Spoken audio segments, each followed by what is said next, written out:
बिस्मिल्लाहिर्रहमानिर्रहीम। अस्सलाम वालेकुम वरहमतुल्लाहि वबरकातुहू। उम्मीद करती हूँ कि आप सब ठीक होंगे। आज मैं आपके साथ क़यामत की निशानियाँ तो बेशुमार हैं, ठीक है। आप सल्लल्लाहु अलैहि वसल्लम की बहुत ज़्यादा हदीसें मिलती हैं क़यामत के बारे में। कुछ लोग क़यामत पर ईमान नहीं रखते कि क़यामत के बारे में उनका कुछ अलग अक़ीदे रखते हैं, कुछ मानते हैं, कुछ नहीं मानते। लेकिन as a Muslim, as a मुसलमान, मेरा अक़ीदा है कि क़यामत है और क़यामत हो के रहनी है, ठीक है। तो क़यामत की कुछ निशानियाँ हैं। हर चीज़ ने फ़ना हो जाना है, हर चीज़ ने फ़ना हो जाना है, बाकी सिर्फ़ अल्लाह ताला की ज़ात रह जानी है। कुछ लोगों को गुमान है कि क़यामत नहीं है। क़यामत क्या है, क़यामत की हकीकत क्या है, इसके बारे में जानने की कोशिश कर रहे हैं, ठीक है। कि क़यामत होगी, हमें दोबारा ज़िंदा किया जाएगा, इसके बारे में बहुत से लोगों के इख्तलाफ़ात हैं। लेकिन मैं आज आपके सामने दो ऐसी निशानियां रखूँगी कि जो क़यामत की निशानियां हैं, जो आप सल्लल्लाहु अलैहि वसल्लम ने बताई हैं, जो तकरीबन हमारे सामने है, लेकिन हम गौर व फ़िक्र नहीं कर रहे, ठीक है। हम उस चीज़ को सोच नहीं रहे, ठीक है। हमें दुनिया में हमारा दिल लग गया, हम आखिरत के बारे में सोच नहीं रहे। वो दो निशानियाँ कौन सी हैं? आप सल्लल्लाहु अलैहि वसल्लम से पूछा गया कि हमें क़यामत की निशानियों के बारे में बताएं।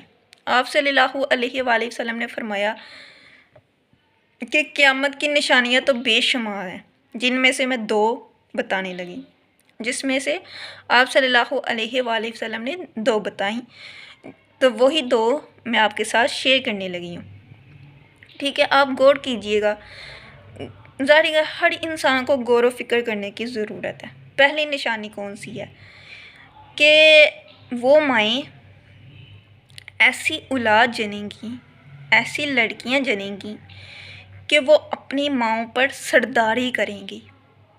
कि जहाँ लड़की का इस्तेमाल हुआ है, यहाँ दोनों लड़का और लड़की दोनों की बात है, लेकिन हदीस के अल्फाज ये हैं और तशरीह में बताया गया है कि लड़का और लड़की दोनों की बात की गई है, औलाद की बात की गई है। कि ऐसी माएँ, ऐसी लड़कियां जनेंगी जो उन पर सरदारी करेंगी, कि वो माँ पर सरदारी करेंगी, माँ को हुक्म देंगी। तो आजकल ये देख लें कि ऐसा हो रहा है कि नहीं हो रहा, कि औलाद माँ बाप पर हुक्म चला रही है, माँ बाप औलाद से डरती है, ठीक है। माँ बाप औलाद को कुछ कहते नहीं है उस डर की वजह से, या हमें घर से ना निकाल दें, या हमसे रिश्ता ना ख़त्म कर दें, या हमें कुछ खर्च देते हैं वो खर्च देना बंद ना कर दें, क्योंकि माँ बाप बहुत डरते हैं अपनी औलाद से इस वक्त। तो ये निशानी ज़ाहिर हो रही है, ठीक है।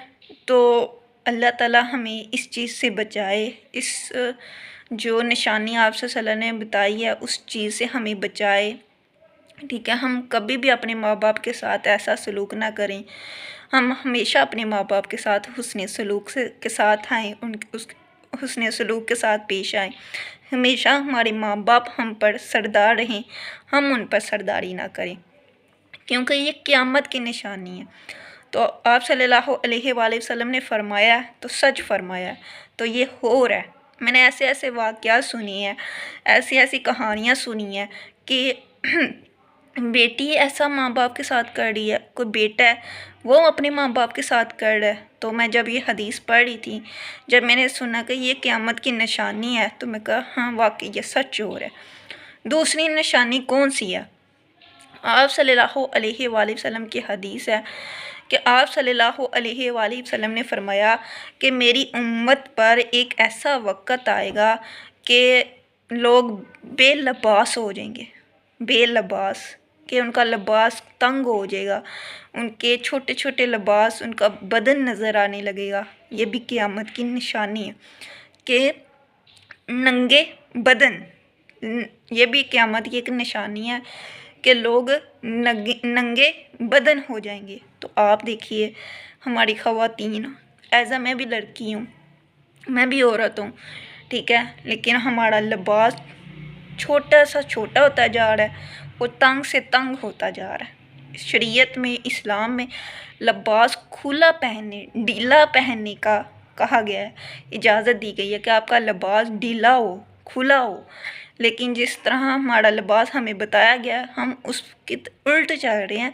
हमारे लिबास तंग हो रहे हैं और हमारे लिबास छोटे हो रहे हैं, हमारी सतन नज़र आ रही है, ठीक है, हमारा जिस्म, हमारा बदन ज़ाहिर हो रहा है, हमसे फितने पैदा हो रहे हैं, हमसे फितने उठ रहे हैं, ठीक है। तो अल्लाह ताला ने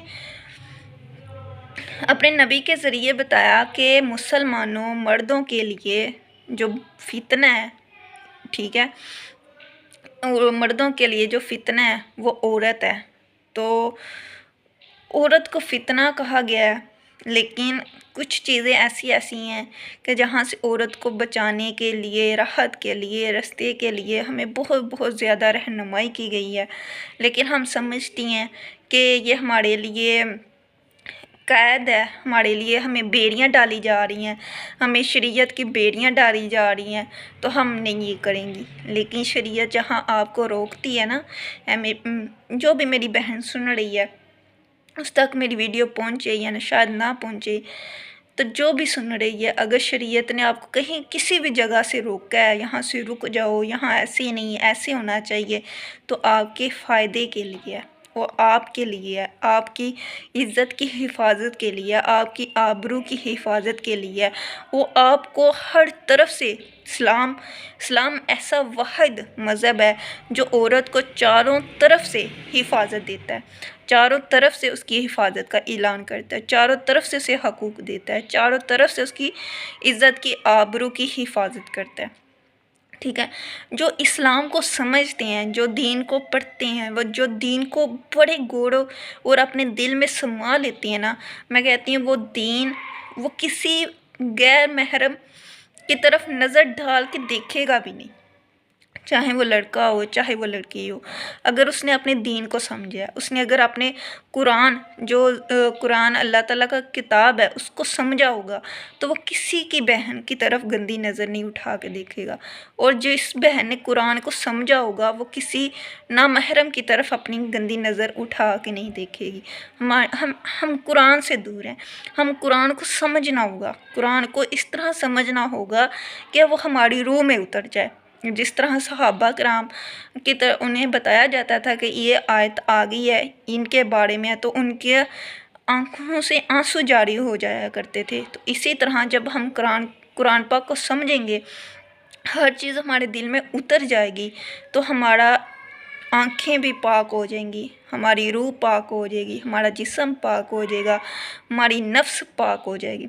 लेकिन हम क्या हैं कि हम कुरान से दूर हैं, हम दीन से दूर हैं, और सबसे बड़ी बात हम अपने अल्लाह से दूर हैं। तो अपने दीन को समझिए, अपने दीन को पढ़ें, और आपको दीन ने जहाँ जहाँ आपकी हद रखी है ना, उस हद के दायरे में रहें, अपने दायरे से बाहर ना होएं। तो फिर देखिएगा कि आपकी ज़िंदगी बदलती है कि नहीं बदलती। अस्सलामु अलैकुम वरहमतुल्लाहि वबरकातुहू।